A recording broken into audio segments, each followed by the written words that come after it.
High বিওয়ান, আসসালামু আলাইকুম। আজকে আমি সবুজ কালারের লাউ শাক কীভাবে রান্না করে রেসিপিটা শেয়ার করছি। তো প্যানের মধ্যে তেল দিয়ে তার মধ্যে দিয়ে দেবো পেঁয়াজ কুচি। পেঁয়াজ কুচিটা হালকা ভেজে দিয়ে দিচ্ছি আমি রসুন বাটা 1 চামচ।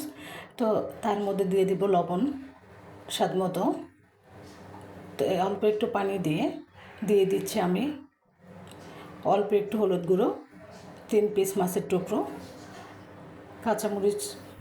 তো কাঁচামরিচটি খুব বেশি ঝাল না, সে কারণে অনেকগুলো কাঁচামরিচ দিয়েছি। এখন মাছটা আমি কষিয়ে উঠিয়ে নিচ্ছি, কাটা পিসে পরে দিব। তো দিয়ে দিচ্ছি 4-5টা রসুনের কোয়া।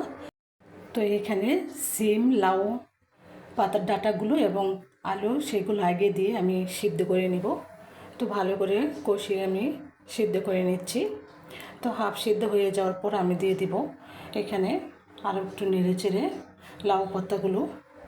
তো লাউ পাতাগুলো আগে পরে দিলে তরকারিটা কিন্তু খুবই সবুজ হয়।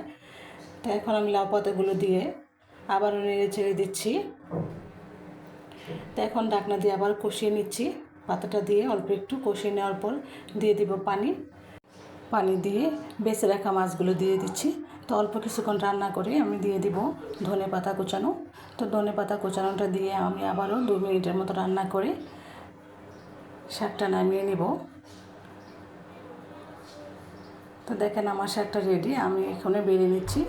কত সুন্দর এবং কালারফুল হয়েছে, মাশাআল্লাহ। আর খেতেও এই লাউ শাকটা অনেক চমৎকার লাগে। দেখেন, এভাবে রান্না করে দেখবেন। আল্লাহ হাফেজ।